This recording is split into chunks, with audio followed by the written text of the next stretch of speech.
Hello my dear friends, welcome. भाई बचे हैं आपके पास 15-16 दिन के आसपास, है ना? तो कैसे तैयारी करनी है, क्या करना है, स्टैटिस्टिक्स को लेके पढ़ना है, नहीं पढ़ना है? आपने पहले कोर्स लिया है, आज लिया है, कल लिया, उससे मतलब नहीं है। बचे हुए दिनों को कैसे आप मैक्सिमम यूटिलाइज कर सकते हैं, जिससे कि आप सारे सब्जेक्ट्स में कंबाइंडली बहुत बढ़िया मार्क्स ला सकें, उस पे बात करूंगा।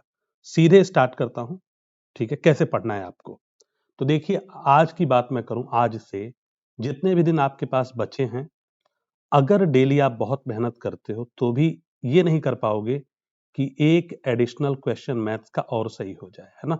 ऐसा नहीं होगा मैथ्स में। मतलब मैथ्स में आप 2 नंबर भी नहीं बढ़ा पाओगे।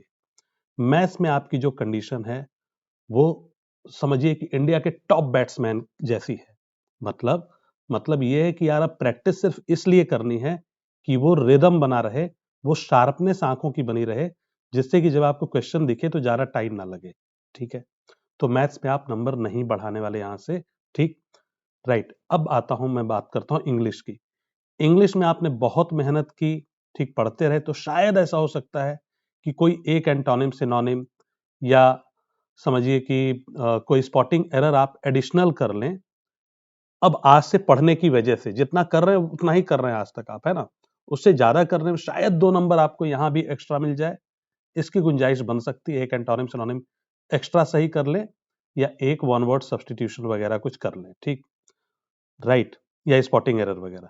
2 नंबर का आप अभी भी यहाँ पे लीड ले सकते हैं, मैं ये मान रहा हूँ। ठीक है? मतलब इंग्लिश को आप जितनी भी मेहनत कर लो, 2 नंबर मैक्सिमम टू मैक्सिमम बढ़ा पाओगे आज से। बात करता हूं दोस्तों, इंग्लिश हो गया। रीजनिंग, रीजनिंग की भी सेम स्टोरी है, वो भी सैचुरेशन पे है। कुछ नहीं कर सकते, आप ऑलरेडी इंडिया टीम में है। क्या ही करके अब इससे आगे बढ़ना बहुत मुश्किल है, जो भी स्कोर आपका आ रहा है। अब बात करते हैं जीएस की। जीएस में हो सकता है कि आप कुछ बहुत इधर ये वो करके, ठीक है, शायद आप 2 से 4 नंबर बढ़ा लें, और मैक्सिमम टू मैक्सिमम 4, है ना, 4 मार्क्स। तो अगर मैं देखूं दोस्तों, आज से आप खूब मेहनत करते हो मैथ्स, इंग्लिश, रीजनिंग, जीएस पे, तो हो सकता है आप, अगर बहुत फेवरेबल आपके लिए रहा सब कुछ, तो आप 4 to 8 मार्क्स बढ़ा पाओगे। इससे ज्यादा पॉसिबल ही नहीं है, नियर टू इम्पॉसिबल है। 4 नंबर भी आपके बढ़ जाएंगे। आप बोलोगे थैंक्स गॉड, बहुत बढ़िया, मतलब लास्ट के 15 दिन में मैंने 4 नंबर बढ़ा लिए। ये 8 नंबर बढ़ जाए तब तो आप समझ लो डांस करने लगोगे। यही है ना? अब बात करता हूं मैं आपसे स्टैटिस्टिक्स की। स्टैट्स, मान लीजिए कि आपने 15 दिन आज से पढ़ाई की, 15 डेज। डेली कितने घंटे आप पढ़ते हैं? 4 घंटे। ठीक है? 4 आवर्स। ठीक है? आज आपने मान लीजिए स्टैट्स पढ़ना शुरू किया है, 4 आवर्स। 60 आवर्स आप पढ़ेंगे, तो आज आपके जितने भी नंबर आते, मीन, मीडियन, मोड वगैरह पढ़ के, उसमें क्या आप 60 घंटे पढ़ के आप 75 या 90 मार्क्स भी नहीं ऐड कर पाएंगे एक्स्ट्रा? ये सोच के देखिए। कब? जब आपका कोर्स खुद ही 25 घंटे के आसपास का है। 25 घंटा कोर्स ने क्रॉस नहीं किया है। ठीक है? तो अगर आप 25 घंटा एक बार पढ़ते हो आप, उसके अलावा आपको देखिए कितने घंटे मिल रहे हैं, लगभग 35 आवर्स मिल रहे हैं साथ में। तो पढ़ेंगे, कहीं बीच में वीडियो रोकेंगे आप, टाइम लगेगा, सारी चीजें, है ना? मैं कह रहा हूं पढ़ना, रिवीजन 60 घंटा। तो इस 60 घंटे में क्या आप ये 75 to 90 मार्क्स, अभी जितने भी नंबर हैं, उसमें नहीं बढ़ा सकते हैं? ये बिल्कुल फ्रेशर बच्चे बढ़ा सकते हो। और अगर आप पिछले सालों की कट ऑफ देखोगे, ठीक है, तो आपको लगेगा कि यार अगर अभी मेरे अगर 40 नंबर भी आ रहे हैं, ठीक है, स्टैट्स में, और मैं इसमें 90 ऐड कर लूं, तो यार कमाल हो जाएगा। 90 ऐड करना इजी नहीं, मैं कहता हूं आप सिर्फ 70 ऐड कर लो, तब भी कमाल हो जाएगा। 110 एक बढ़िया नंबर बन जाएगा। ठीक है? अब जिन बच्चों ने तैयारी अब तक कर रखी है, जिन्होंने मान लो कि 10 वीडियोस, 11 वीडियोस देख रखे हैं या आगे कर रहे हैं आप, अगर आपने ये 60 घंटे डाले, तो आपको पता है कि आप मतलब वंडर्स कर सकते हो, चमत्कार कर सकते हो यहां से। ठीक है? तो इस चीज को आपको समझना है कि मतलब अभी तक मान लो आप 2 घंटे पढ़ रहे थे स्टैट्स, अब 2 घंटा और बढ़ाया, तो उसका इफेक्ट जो नंबर में है वो बहुत तेजी से दिखेगा। क्यों? क्योंकि स्टैट्स अभी आपका सैचुरेशन पे नहीं है। ठीक है? तो अभी आपको क्या करना है, 9 जनवरी से, ठीक है, अप टू 9 जनवरी, 9 जनवरी तक डेली आप पढ़िए इसको 4 आवर्स। ठीक है? आपको आइडिया लगता रहेगा यार मेरा कोई सब्जेक्ट जीएस वगैरह कहीं बहुत पीछे तो नहीं हो रहा। वो चीज का आपको एकदम ध्यान रखना है। ठीक, तो डेली आपको 4 घंटे स्टैट्स पढ़ सकते हैं अभी, और लास्ट वीक जो रहेगा, लास्ट के 7 दिन, उसमें आप डेली पढ़ देना 5 घंटे, ठीक है? तो अगर आप ऐसे करते हो तो आप देख लो कितने घंटे पढ़ लोगे, आप लगभग 4.5 घंटे का एवरेज आ जाएगा, है ना? तो बहुत बढ़िया पढ़ लोगे आप, समझ रहे हो? ठीक है, तो ये चीज आपको करनी है। इसमें पढ़ना कैसे है? देखिए, फॉर्मूला बहुत सारे हैं, आपने देखा है, और जब आप क्विज लगाते हैं तो आपको पता चलता है कि रियल में कौन से फॉर्मूला बहुत ज्यादा यूज हो रहे हैं। तो उन फॉर्मूले को डेली आपको 30 मिनट सबसे पहले, जब मतलब स्टैट शुरू कर रहे हैं, आप अपनी कॉपी पे जितने भी फॉर्मूले, चाहे वो आपके मोमेंट्स के हों, चाहे वो कोरिलेशन के हों, रिग्रेशन के हों, ठीक है, सब लिख डालिए, अनोवा के, आप टेस्ट वगैरह सब कुछ, सारे फॉर्मूले डेली 30 मिनट अगर लिखेंगे आप, मान लीजिए कोई भी दो रोज 14 दिन डेली 30 मिनट फॉर्मूला लिख रहा है, तो क्या उसको 90% फॉर्मूला भी एग्जाम में याद नहीं रहेगा? ऐसा तो नहीं होगा, याद रहेगा, सारे ही याद रह सकते हैं, ठीक है?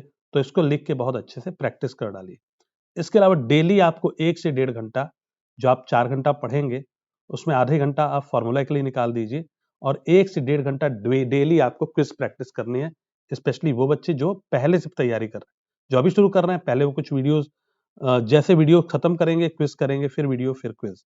लेकिन जिन्होंने कुछ चैप्टर्स कर लिए हैं, पीछे वाले चैप्टर्स को आपको छोड़ने नहीं है, आप डेली क्विज से उनको रिवाइज करते रहेंगे। क्विज आपका रिवीजन का तरीका होगा, ठीक?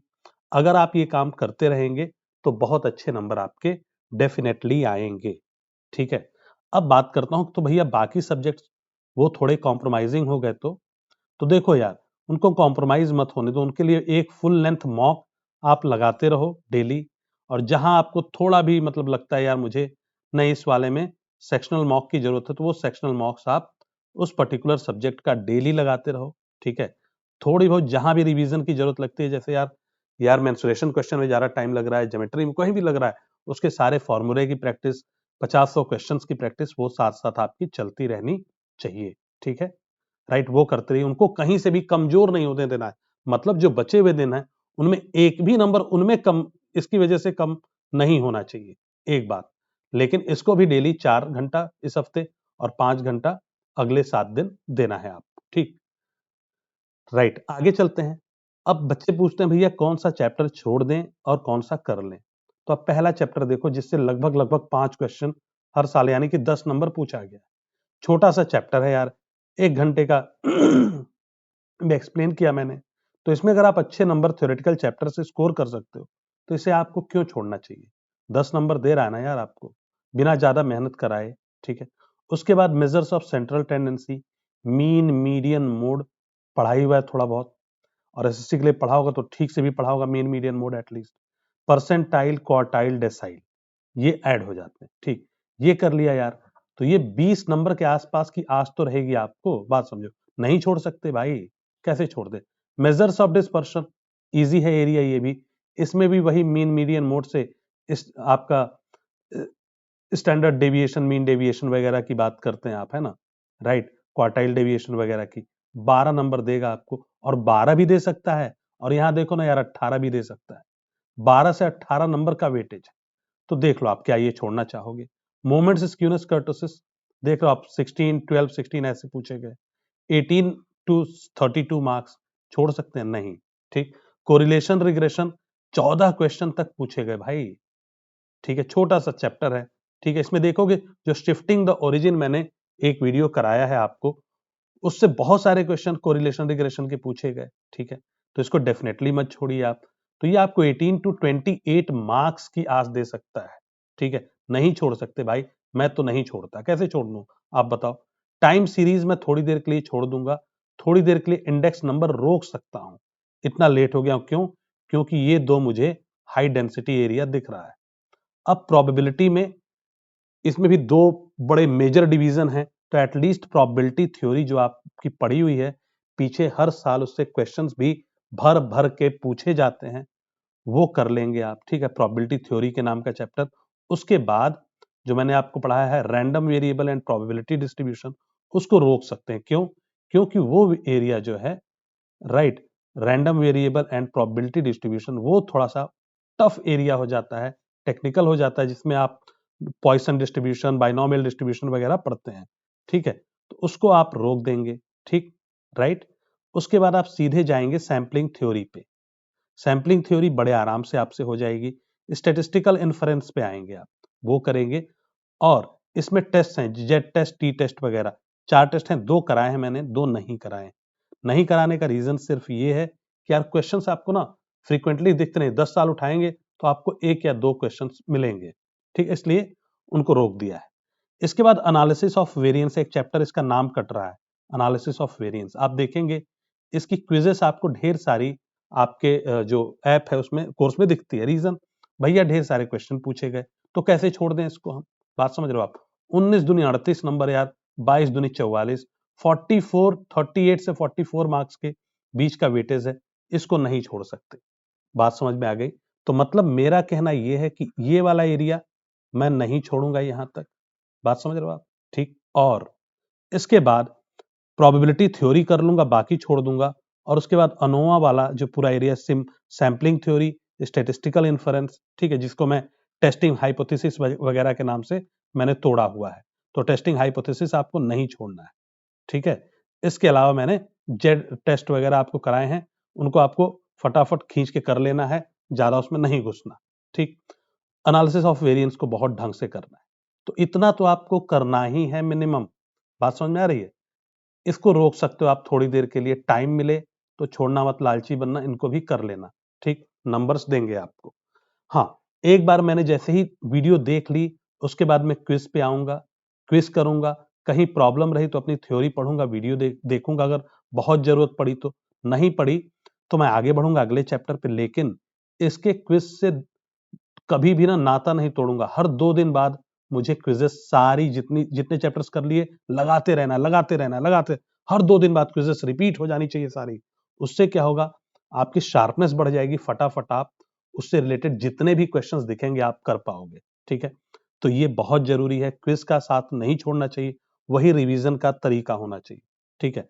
सो यही मुझे कहना था आपसे कि आप डेली अभी 4 घंटे पढ़ सकते हो अगर आपको समझ में आता है तो। और लास्ट वीक 5 घंटे स्टैटिस्टिक्स, ठीक।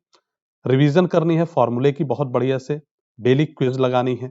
और उसके बाद कौन कौन से चैप्टर्स आपको करने हैं पहले मैंने बता दिया, और कौन कौन से आप रोक सकते हो, ठीक है।